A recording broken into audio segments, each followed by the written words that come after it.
Hello and welcome to News Central TV. My name is Mazino Appeal. The top stories at this hour. Military authorities confirm killing of 5 soldiers as fresh attack by insurgents rocks another Borno community. And Osun governor demands justice after alleged police misconduct as Osun. And Kenya Human Rights Commission raises alarm over rising cases of abductions. Details shortly. Now, News Central Now at this hour begins with security matters. The Defense Headquarters has confirmed the Boko Haram ISWAP attack on troops in Gubiel, LGA, Borno State. According to Major General Edward Buba, 5 soldiers were killed, 10 wounded, and 4 remain missing. Troops eliminated several terrorists and recovered weapons, though the enemy destroyed equipment, including vehicles and an excavator. Reinforcements, including air support, were deployed to pursue the attackers. Despite the losses, the military vowed to continue fighting terrorism and securing the nation. Borno Governor Babagana Zulum expressed condolence to the armed forces and families of the fallen soldiers, calling the attack a reminder of Boko Haram's brutality. In a related development, a group of suspected Boko Haram terrorists has launched another attack on Kareto, a nearby border community with Niger and Chad Republic in Borno State earlier in the day, just days after a previous attack on the military camp in the area. Sources from the community said the military successfully repelled the attack, preventing any further harm to the residents of Kareto.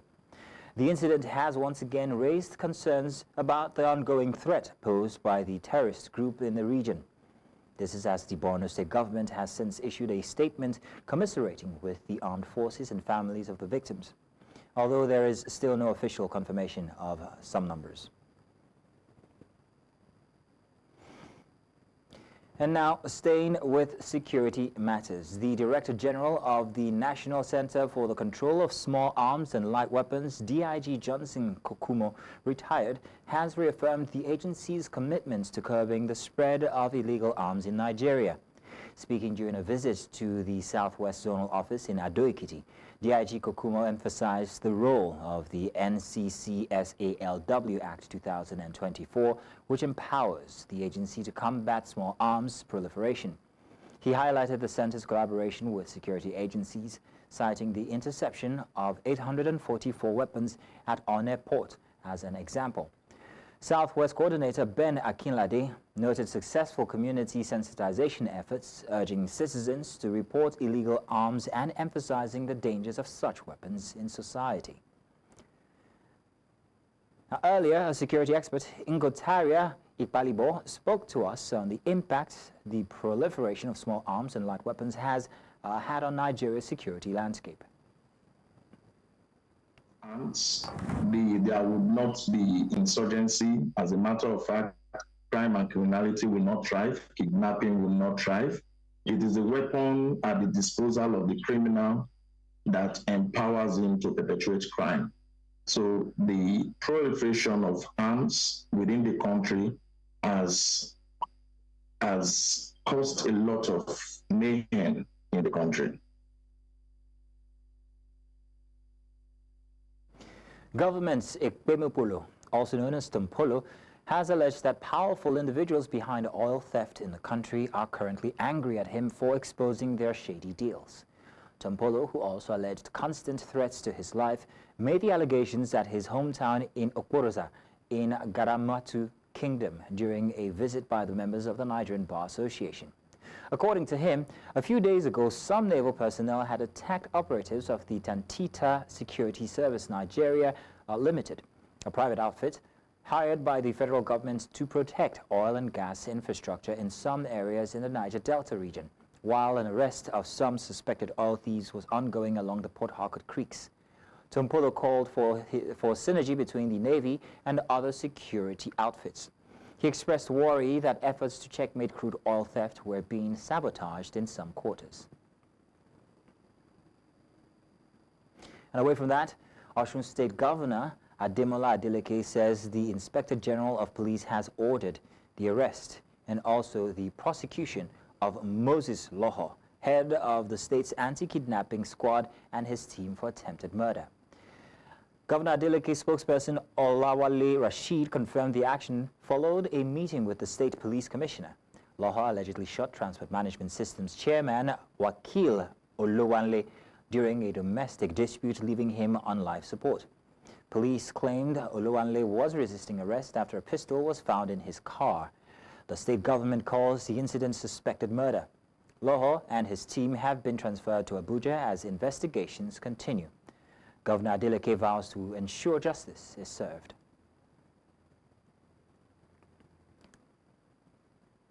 And now in more news, protesters in Osogbo have blocked the Aregbe Park Expressway, disrupting traffic flow.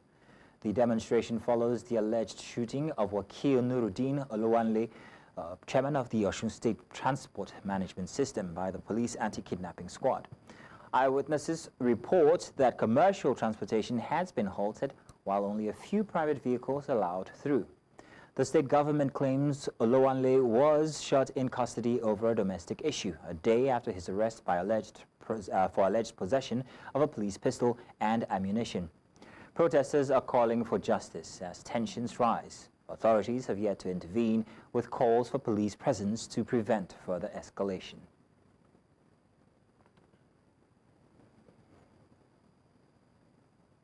And when we get back, demographic surge warning. Experts warn Nigeria's population may hit 450 million by 2050. When we get back, the details.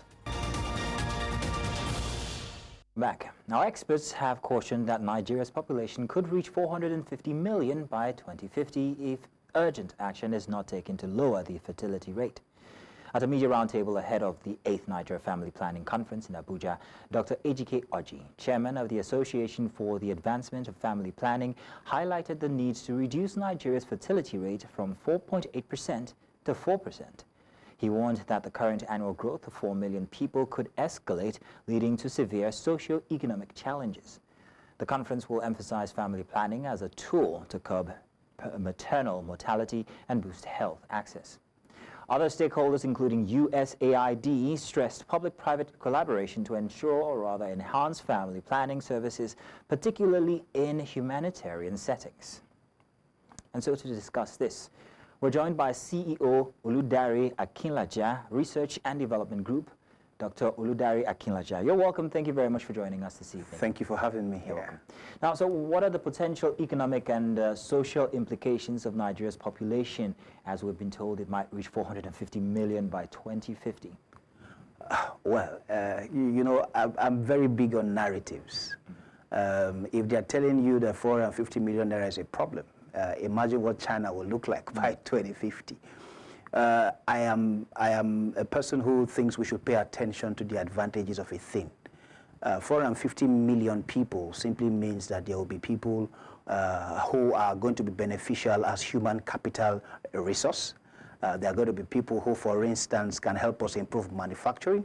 There are going to be people who, if we are properly structured as a nation, that number can be advantageous to us. Just like China and India have become industrial hubs and manufacturing hubs for other parts of the world. Just imagine what Nigeria can be if we actually maximize that numbers. And that number, sorry. And I must also understand this, for instance. There are countries around the world now that are begging their people to have more children. Yeah, because the people of working age are consistently being removed, right? Their people are getting older. There are no more young people to take over that the working population. So I think our numbers will be advantageous if we are properly designed as a country. I think you might need to explain exactly how that advantage would come. If you're saying that 450 million Nigerians is a good thing, to what exactly? Would it be agriculture? Then there's policies to think about. I know countries like India outsource for customer care service agents and things like that. Yeah. Could that be the case here in Nigeria as well? And the implications on education? Yes, it can. You see, it's a policy issue. A large chunk of it depends on policy. So, first of all, if how we are designing the people, states can, for instance, let me give you an example. If states are able to manage their resources, for instance, you will reduce migration right? So everybody will not have to leave their state of origin, for instance, to want to be able, we are going to Lagos or we are going to Abuja. Every state can manage its resources. Every state can develop at its own pace. So everybody resident in that state, everybody that is from that state at some level can be advantageous. Their population can be advantageous for them. Agriculture, like we have mentioned, people who can take advantage of the farmlands, people who can drive manufacturing, also for education. It is my belief, for instance, that not everybody will want to go to a university. It's my belief. Okay, so if you understand that, you will raise some certain people to go to university, some certain people to handle the technical aspects, some certain people to handle this. So we must understand how to use our numbers. You know, it's not just by the numbers, like you have said, but how do we use it? Through policy, all right, through how the nation is designed. Remember, I keep saying how the nation is designed, okay? Because if, as we are designed currently, 450 million will be a problem, okay? So we must redesign in mind, saying this population growth and this number is coming. How are we ready as a nation to manage those numbers? So I see what you mean there. And I also see where the government stands on this. They can't seem to help the situation currently, but they can help the upcoming one, looking forward to 2050. So they want to reduce it by 0.8%. Currently it's at 4.8 now. They want the rates to be 4%. How will this help mitigate the challenges posed by rapid population, however? Well, you know, I'm not a medical expert, but I know that our population growth is a function of many things, many things. You will be shocked, sir, that poverty increases population. For instance, okay, so you don't try to solve a thing. If you're trying to dissuade people from doing something, you must create some sort of I don't want to say counter, but you must create another kind of option that shows will distract people, and that's how policy is designed. Okay, you want to reduce it for 1 point. What do you want to do? You want to improve the use of condoms. You want to how is that going to work? Are you going to be monitoring people in their houses? You know, so we must develop sustainable policies that will mitigate against this. And like I've said, you know, gaining people, having people more productive. You know, reducing the high level of inequality. You know, making more regions of the country productive and prosperous. Everybody does not have to come to one side of the country. If different pockets around the nation are productive bases and productive hubs, I'm sure this will help mitigate the intention for all of us. I was very curious as to exactly what measures the government might want to take when it comes to helping to reduce the population explosion. I don't know, would you suggest like a coitus investigation office or something? I don't know. Well, I don't know how they want to do that. Maybe like, go to like China where they are arresting people for having more than one children, probably. Very interesting. But thank you very much, Mr. Adeleye, for coming over. We appreciate your expert opinion. Thank you for having me. Now let's go on a break, and when we return, Appropriation Act, President Tinubu seeks National Assembly approval to borrow 1 trillion naira. We'll have the details after. Join us then. And you're welcome back. The Senate is expected to approve the $2.2 billion loan requested of President Bola Tinubu today. This request submitted by the President is part of the external borrowing plan outlined for implementing the 28.7 trillion 2024 budget. The President's request was presented to the Senate and the House of Representatives through 3 separate letters, where he also urged lawmakers to consider the passage of the medium-term expenditure framework for 2025 to 27, the fiscal strategy paper, and amendments to the bill establishing the National Social Investment Program. Our correspondent,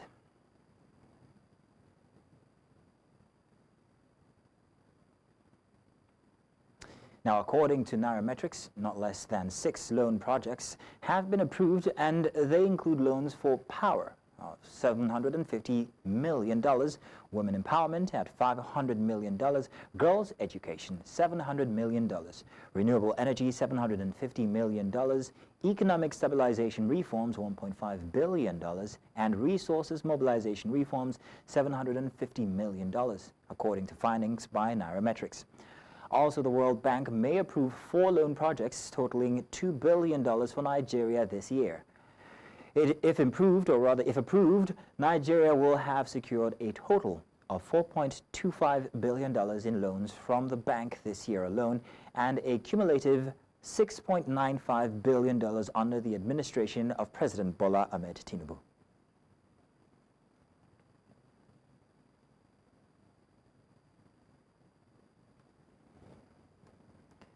And President Bola Tinubu has dissolved the Governing Council of Nnamdi Azikiwe University, Awka, Anambra State, and removed its newly appointed Vice-Chancellor, Professor Bernard Odoh, and Registrar Mrs. Rosemary Nwokike. He also approved the removal of Ohieku Salami as Pro-Chancellor and Chairman of the Governing Council of the University, the Federal University of Health Sciences, Otukpo, Benue State. The presidency announced this on Wednesday in a statement signed by Tinubu's Special Advisor on Information and Strategy, Bayo Onanuga. The NAU Council, led by Greg Ozumba-Mbadiwe, included 5 other members: Hafiz Oladejo, Augustine Onyedebelu, Omiolera Osahon, and also General Funsho Oyeniyi. And more news now. We now head to the Parliament, where the Senate has removed the chairman of the Code of Conduct Tribunal, Danladi Umar, over alleged gross misconduct. This decision was made in pursuant to Section 157, subsection 1 of the Constitution of the Federal Republic of Nigeria, 1999, as amended, which empowers the Senate to remove key public officials following due process. The sacking followed a closed-door session lasting over 1.5 hours. Upon resumption of plenary, the Senate announced that more than 84 lawmakers supported the decision. The motion leading to Umar's removal was sponsored by the Senate leader Adeleye-Fayemi Bamidele, who highlighted the pivotal role of the CCT in maintaining high standards of morality and accountability in government. And now staying with the Parliament, a bill to amend the Constitution and provide for diaspora voting has scaled second reading in the House of Representatives on Wednesday. The bill, co-sponsored by the Speaker Abbas Tajuddin and Sadiq Abdullahi, seeks to amend the 2022 Electoral Act and provide opportunities for Nigerians in the diaspora to vote. The bill was passed for second reading in July and had been referred to the Committee on Electoral Matters for further legislative action. However, after scaling the second reading on Tuesday, it has been referred to the Constitution Amendment Committee for further legislative action. The founder of Founder Africa Women's Leadership Institute and Erelu Adebisi Adeleye-Fayemi and former First Lady of Ekiti State Erelu Adebisi Adeleye-Fayemi has spoken on the need to take action to get more children empowered and back to school. She spoke on a New Central's social, political, and lifestyle program, Jasiri. According to her, the growing number of out-of-school children has a high societal impact and reaching ripple effects on communities and development. And if care is not taken, it's going to continue to get worse. According to recent figures we have from UNICEF, there are at least 18 million Nigerian children out of school, and 60% approximately of that figure happen to be girls. And we all know what happens when children are out of school. When girls are out of school, it's very serious because it means that she is going to start producing children early. Any child that she produces, if it's a girl, will end up on the streets selling oranges or bread, and then the same fate will befall that child. If it's a boy, he will end up running around garages and or being recruited by terrorist organizations. And that is how you perpetuate a cycle of generational poverty. So we need to take this very seriously, and there are a whole lot of things that can be done. All the stakeholders concerned need to sit up now and take drastic action before it gets to, it's already late, but as I said, it could be worse. And if we are talking about the future starts now. It does. And with these decimal figures we are looking at that you were talking about earlier, how bad do you think it can get? In Benue State, the government has approved a minimum wage of 75,000 naira for workers in the state.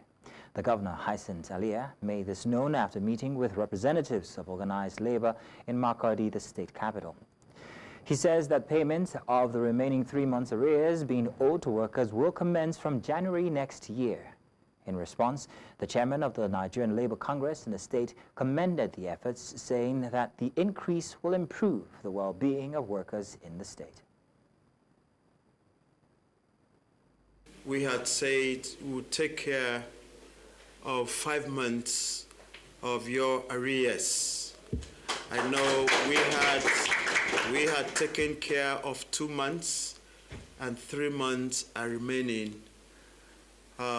With this increase, what we intend to do is we would spread this into January. And I think it would make a lot of common sense. Since I was even the first governor that, declared our intention to do this willingly, but is doing it kind of 1-2 months later. Your 75,000 minimum wage is beginning this month. As far as the civil service was concerned, before your emergence, we've had a series of problems in the state. But since you came, no civil servant in Benue State has received salaries beyond 23rd of every month. And as a result of this, it has placed us on a good foot that will be able to plan, even though the resources became very small because of the introduction of the removal of fuel subsidy. We want to tell you today, Your Excellency, that the workers of Benue State are proud of you. In recent years, the global north, comprising wealthy and industrialized nations, has intensified its pressures on the global south, including African countries, to adopt carbon market systems. However, many experts and activists are raising concerns about the implications of these markets for nations like Nigeria and across Africa. News Central's Bettina Nweli reports. The carbon market, a financial mechanism designed to reduce greenhouse gas emissions, allows companies in wealthy nations to purchase carbon credits from developing countries. These credits are intended to offset emissions, but critics argue that the system may disproportionately harm countries like Nigeria and others across Africa. We seem to have been relegated as victims, and not, people that benefit from the carbon, project, as the case may be. And then we see the hard and the high effect of corporations across Nigeria, and what they do is to smite to the bank at the expense of people in the frontline communities who also are the ones bearing the brunt. So it's not something that we encourage as Africans or as Nigerians, so to say. For example, in 2009 at Copenhagen, there was a target that there will be $10 billion every year up to 2020. Therefore, 2020 will be $100 billion a year. That target was not met. In fact, the deadline was shifted. And even now, when they said they met, maybe last year met the target, it wasn't like additional funding. It was more from loans and other things, which rather than helping poor nations to tackle global warming, would actually compound their economic situations. At the core of the debate is the fear that African nations will be forced to shoulder the costs of the global north's historical emissions. Critics warn that these carbon markets fail to deliver the sustainable economic development Africa needs. Instead, they risk locking more countries into dependency on unpredictable carbon revenues while corporate interests reap the profits. We are demanding climate finance. So what we are saying here is that there are countries that are more responsible for the climate crisis, and that's why we need the developing countries to get the necessary finance to be able to face this crisis. We were waiting for $100 billion. Now we are talking about $5 trillion to facing climate change. So COP29 is is the cup of finance before we go to Brazil next year, and then we will move forward to all those adaptation and mitigation questions which are also staying. The discussion surrounding carbon markets highlights the broader challenges Africa faces in balancing development with environmental protection. With growing pressure from the global north to implement these schemes, many are advocating for a fresh approach, one that prioritizes the needs of the people and acknowledges Africa's right to sustainable development. In Azerbaijan, for News Central, I am Bettina Nwili. The Minister of the Federal Capital Territory, Nyesom Wike, has announced the approval of a 1.1 billion naira compensation for property owners affected by the construction of the Airport Kuje Area Council Road project. The minister made the disclosure during a visit to the site to inspect the ongoing road construction works at the area. Our correspondent, Joshua Marai, has more. It was the inspection of the 6-lane dual carriage expressway from the airport road to the Kuje Area Council in Nigeria's federal capital, Abuja.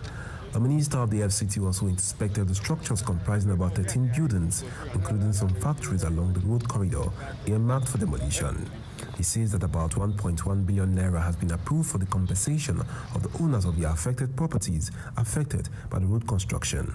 The entire estimate they gave is about 1.something billion, or 1.1 billion, and to pay for those whose property are affected, like some of these buildings you have seen here, down to the community. So it's about 1.1 billion, and we are going to make it available so that the contractor will not find any excuse for delay.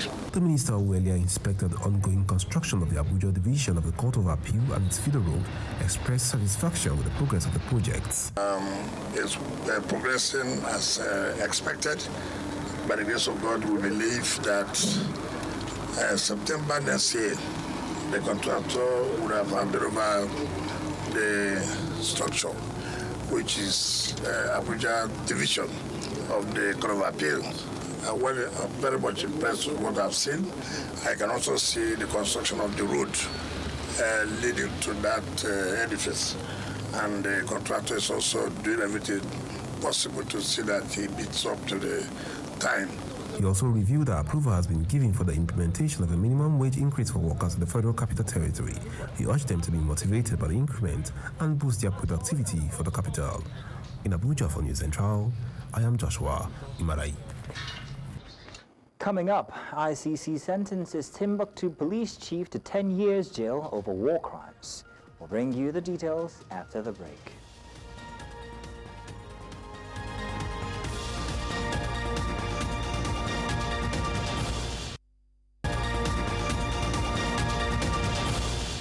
The news now continues in West Africa, where the International Chairman Court, or rather Criminal Court, has sentenced the jihadist police chief to 10 years in jail for war crimes and crimes against humanity committed during a reign of terror in the fabled Malian city of Timbuktu.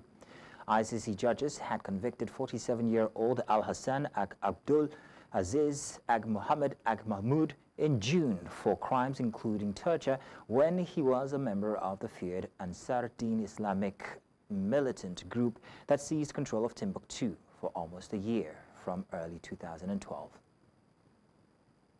In this particular case, taking into account the substantial overlap between various crimes, the Chamber sentences you, Mr. Al-Hassan, to a joint sentence of 10 years imprisonment.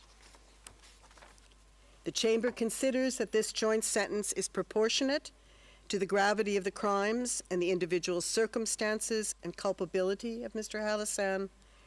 It adequately reflects the strong condemnation by the international community of the crimes committed by him and acknowledges the significant harm and suffering caused. As influential support group of the Malian junta has called for the resignation of civilian Prime Minister Joël Koukaila Maïga after his criticism of the ruling generals. A section of the Malian military known as the Collective of Military Defense, the CDM, is accusing Prime Minister Joël of treason and also denunciation following his criticism of the ruling generals. The group linked to the junta Simi Goïta is demanding Maïga's resignation within 72 hours, calling his action high treason. Appointed by the military in 2021 following Mali's second coup in a year, Prime Minister Joël Koukaila publicly criticized the junta on November 16th during events marking the November 2023 recapture of Kidal.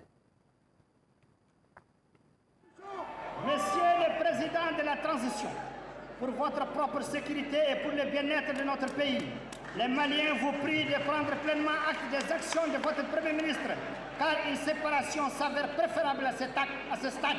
Il pourrait en effet vous vendre aux nombreux ennemis qui guettent notre nation. Que Dieu la préserve. Jamais vu. C'est une humiliation totale en dehors de notre pays.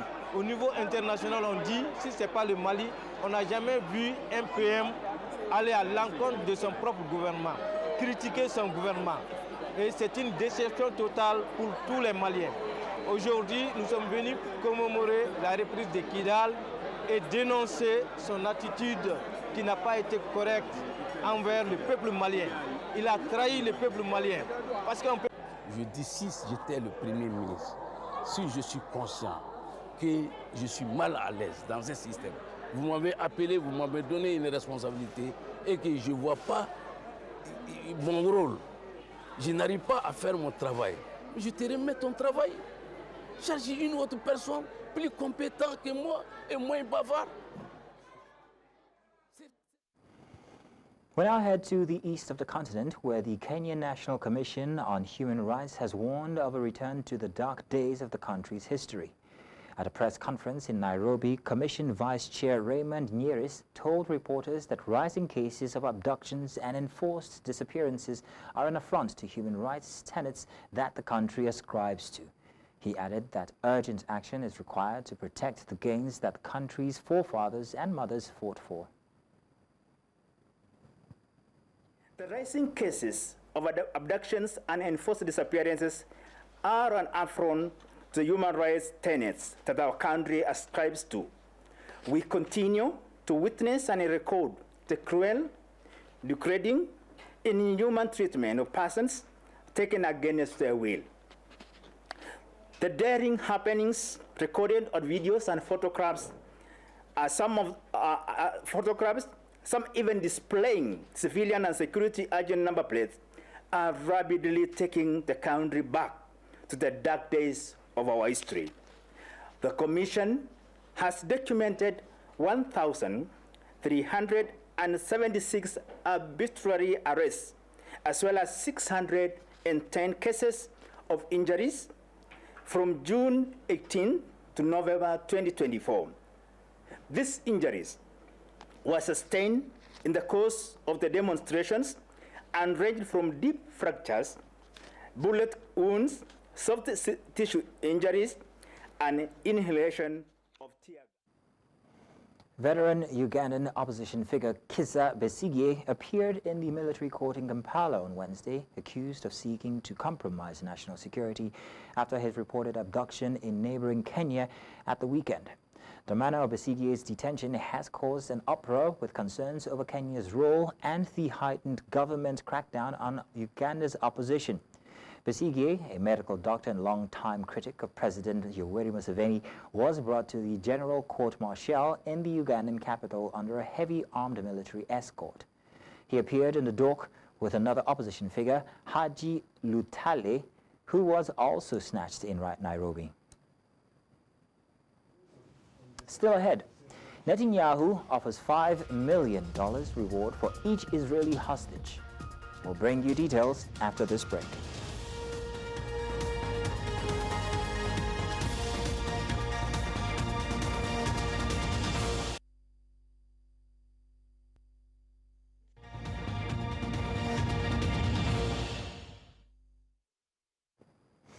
Welcome back.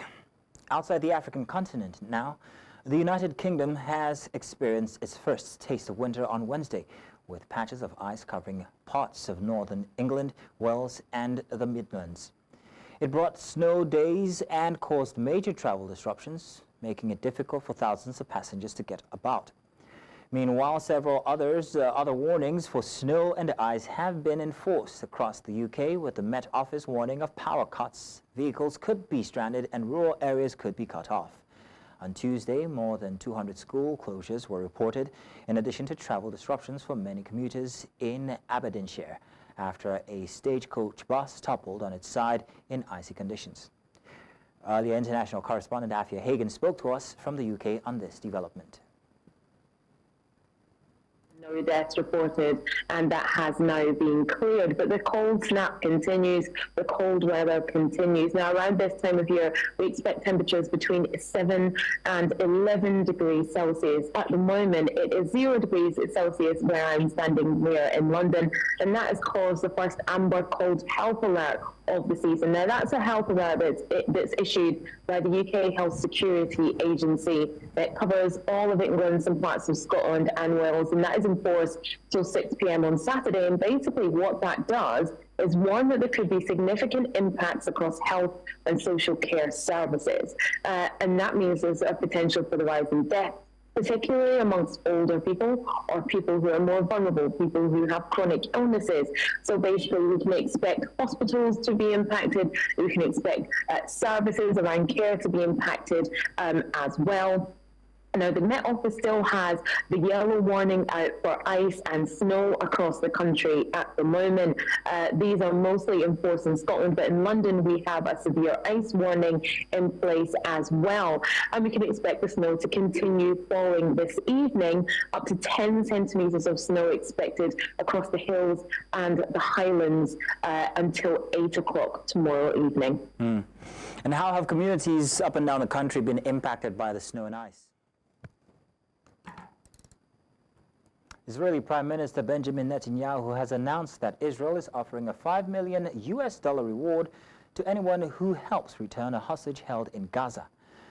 Wearing a helmet and a bulletproof jacket, Netanyahu spoke with his back to the Mediterranean in the Netzarim corridor, Israel's main military supply route, which carves the Gaza Strip in two just south of Gaza City.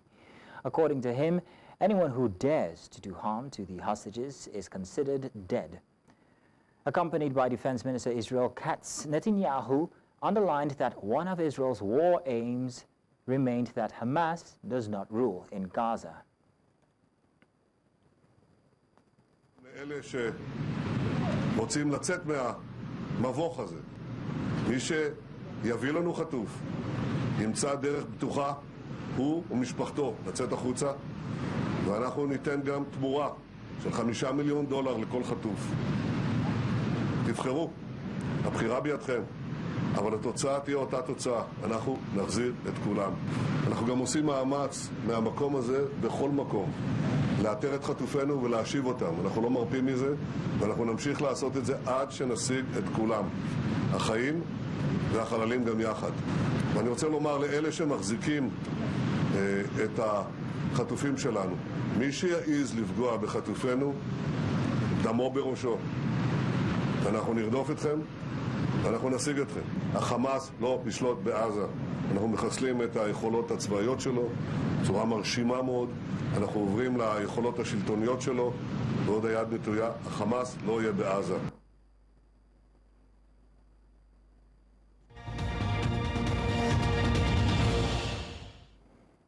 And now sports. Manchester City manager Pep Guardiola has agreed to a one-year contract extension to his contract, keeping him at the club beyond the current season.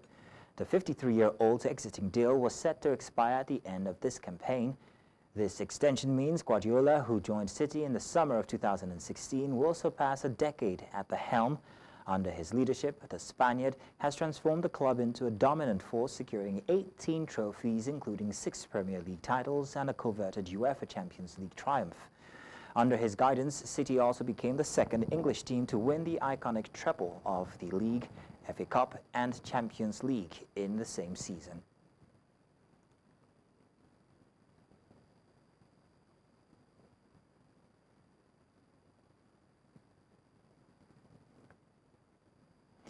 And that's all the news this hour. But before we go, let's take another look at some of our major stories. Military authorities confirm killing of 5 soldiers as fresh attack by insurgents rock another Borno community. Osun Governor demands justice after alleged police misconduct as Osun Governor. Kenya Human Rights Commissioner raises alarm over rising cases of abductions. I do remember you can watch News Central live on DSTV channel 422, Star Times channel 274, Avo TV and YouTube. Many thanks for watching. My name is Mazino Appeal.